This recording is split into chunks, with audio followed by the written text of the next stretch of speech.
ইট, পাথর ও কংক্রিটি মোড়া শহরের মধ্যে বিস্তীর্ণ এলাকা জুড়ে সবুজ গাছপালা ও জলাশয় খুঁজে পাওয়া বেশ মুশকিল। আর এই রবীন্দ্র সরোবর লেক হলো এমন একটি জায়গা যেখানে আপনি এলেই কিছুক্ষণ সময় কাটাতে পারবেন। আশা করছি আপনার মন ভালো হয়ে যাবে। আজ আমি এই ভিডিওর মাধ্যমে এই লেকটি সম্পূর্ণ ঘুরিয়ে আপনাদের দেখাবো। প্রথম থেকে শেষ পর্যন্ত ঘুরিয়ে আপনাদের দেখাবো এর মধ্যে কি কি আছে, এখানে কিভাবে আসবেন, কি কি দেখবেন, টিকিট প্রাইস আছে কি না নেই, নতুন টাইমিং কি হয়েছে, কি কি রুলস রেগুলেশন আছে, সব কিছু আলোচনা করব এই ভিডিওর মাধ্যমে। আর সব কিছু জানার জন্য ভিডিওটা অবশ্যই শেষ পর্যন্ত দেখুন। আর আমার চ্যানেলে যদি আপনারা নতুন হয়ে থাকেন তাহলে চ্যানেলটি সাবস্ক্রাইব করে এইভাবে আমাদের পাশে থাকবেন। Hello friends, welcome back to new blog. তো ফ্রেন্ডস, আজকে যে বেসিক্যালি আমি যে জায়গাটা দাঁড়িয়ে আছি এটা হচ্ছে গিয়ে লেক গার্ডেন বা রবীন্দ্র সরোবর লেক। তো বন্ধুরা, যে লেক গার্ডেন বা রবীন্দ্র সরোবর লেক আপনারা কিভাবে আসবেন এবং এখানে কি কি আছে আপনাদের কাছে সব শেয়ার করব এই ভিডিওর মাধ্যমে। অনেকে বলে যে ঢাকুরিয়া স্টেশনে নামার পরে কিভাবে যেতে হবে বা মেট্রোতে কিভাবে আসবেন বা বাসে কিভাবে আসবেন, সব কিছু এই ভিডিওর মধ্যে থাকবে। ভিডিওটা স্কিপ না করে পুরোপুরি দেখতে থাকো। তো চলো আজকে আমার সাথে ঘুরুন লেক গার্ডেন্স বা ঢাকুরিয়া লেক।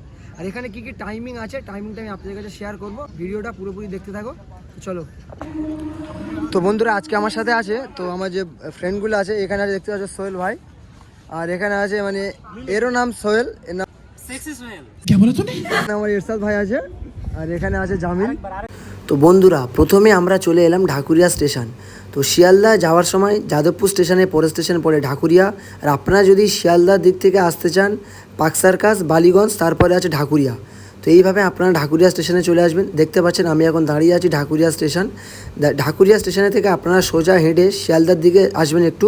তো দেখতে পাচ্ছেন সামনে আছে রেলগেট। রেলগেট থেকে ওই যে রেলগেট, ঠিক তার লেফট সাইডে এইভাবে যে রাস্তাটি আপনারা দেখতে পাচ্ছেন, এই রাস্তা বরাবর আপনারা সোজা হেঁটে যাবেন। তো চলো এখন সোজা হেঁটে যাওয়া যাক। তো এইভাবে সোজা 5 মিনিট হাঁটার পরে আপনারা দেখতে পাবেন সামনে আছে একটা ওভারব্রিজ। এই দেখতে পাচ্ছেন এটি আছে ওভারব্রিজ। ওভারব্রিজে লেফট সাইডে চলে যাবেন আপনারা। লেফট সাইডে আসার পরে দেখতে পাবেন ঠিক তার রাইট সাইডে আছে একটা ওভারব্রিজ। তো ওভারব্রিজ থেকে এইভাবে আপনারা সোজা ওপরে উঠে যাবেন। তো দেখতে পাচ্ছেন আমি এখন ওপরে উঠছি।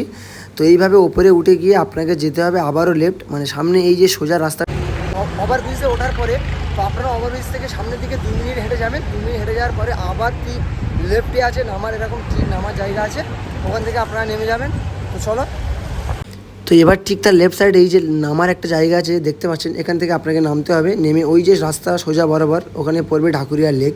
তো আমি এখন এই ব্রিজ দিয়ে নামবো। বন্ধুর ওভারব্রিজ থেকে নামার পরে আপনারা ঠিক একদম লেফটে এই যে রাস্তা দেখতে পাচ্ছেন,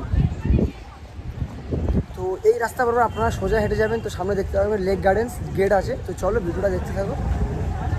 আপনারা যারা এখানে মেট্রো করে আসতে চান তারা নিকটবর্তী কোনো মেট্রো স্টেশন থেকে লেক গার্ডেন্স মেট্রো স্টেশনে নামবেন। লেক গার্ডেন মেট্রো স্টেশনে নামার পরে আপনারা হেঁটে চলে আসবেন লেক গার্ডেন। বা আপনারা যদি বাসে করে আসতে চান তাহলে আপনারা যাদবপুর 8B বাস স্ট্যান্ড থেকে বাস ধরে নেবেন। তা না হলে আপনারা শিয়ালদার দিক থেকে বাস ধরে নেবেন। লেক গার্ডেন্সে নামার পরে ওখান থেকে হেঁটে মাত্র 2 মিনিট লাগবে। তো এখন আমি চলে এসেছি লেক গার্ডেন্সের সামনে, আমি এখন প্রবেশ করব।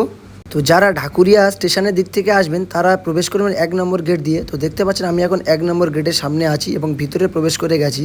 ভিতরে প্রবেশ করার পরে আপনারা এই যে দেখতে পাচ্ছেন আমার একজন লেফট সাইড বরাবর একটি রাস্তা চলে গেছে, আপনারা ওটা দিয়ে ঘুরতে পারেন। তা নাহলে এই যে রাইট সোজা যে রাস্তাটি আছে ওই রাস্তা বরাবর আপনারা ঘুরতেও পারেন। লেকের মধ্যে প্লাস্টিক ব্যবহার করা সম্পূর্ণভাবে নিষিদ্ধ, অর্থাৎ ইউজ অ্যান্ড থ্রো আমরা যে বোতলগুলো ইউজ করি এগুলো এখানে ব্যবহার করা নিষিদ্ধ। কিংবা বার্থডে সেলিব্রেশন করার জন্য আমরা যে কেকগুলো ইউজ করি ওই কেকগুলো এখানে ভিতরে প্রবেশ করা নিষিদ্ধ। এত সুন্দর একটি জায়গা, এটি পরিচ্ছন্ন রাখার দায়িত্ব আমাদের নিজেদের। তাই এখানে এলে অবশ্যই নিয়মগুলো মেনে চলবেন। I confess the rhythm takes over, no room to rest. My heart's dancing, it's a love conquest. Oh, the melody, it's smooth and sweet, like honey dripping from a golden. লেকের ঠিক মাঝখানে দেখতে পাবেন দ্বীপ। আর এখানে যে সবুজ আবৃত দ্বীপের উপরে বিভিন্ন জাতের পরিযায়ী পাখির সমাবেশ। কত রং বেরঙের সুন্দর সুন্দর পাখি এখানে উড়ে যাচ্ছে এবং আসছে, আপনারা দেখতে পাবেন।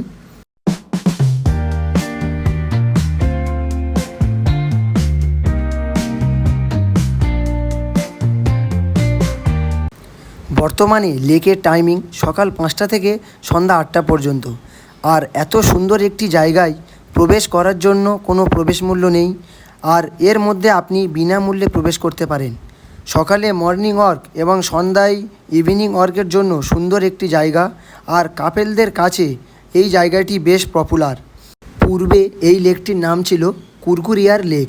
1956 সালে মে মাসে বিশ্বকবি রবীন্দ্রনাথ ঠাকুরের নাম অনুসারে এই লেকের নাম রাখা হয় রবীন্দ্র সরোবর লেক।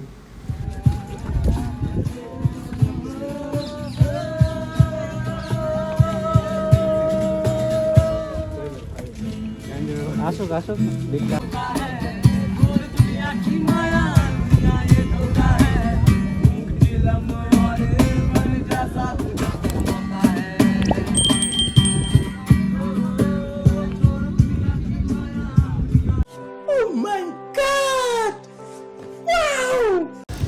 এটি হলো লেক এরিয়ার মধ্যে অবস্থিত দুর্গা মিউজিয়ামের প্রাচীর।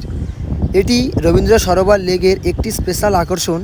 এর মধ্যে আপনি বছরে 365 দিন দুর্গার মূর্তি দেখতে পাবেন। চলুন ভিতরে সব কিছু আপনাদের দেখানোর চেষ্টা করছি। তো সামনে যেটি দেখতে পাচ্ছেন আইফেল টাওয়ারের একটি নিদর্শন এখানে তৈরি করা হয়েছে, আর এই দুর্গা মিউজিয়ামের নাম দেওয়া হয়েছে মা ফিরে এলো। এখানে আর্ট এক্সিবিশন হলের মধ্যে প্রচুর রকমের দুর্গা রয়েছে। চলুন ভিতরে যাওয়া যাক, সেগুলো আপনাদের কাছে দেখানোর চেষ্টা করছি।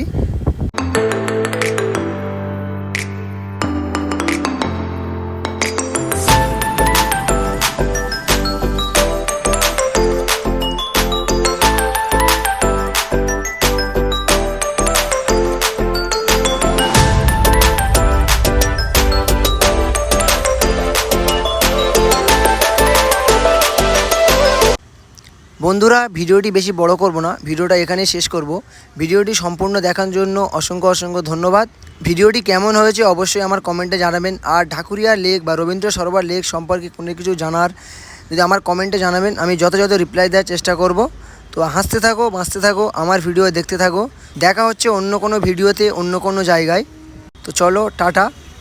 Rhythm takes over, no room to rest.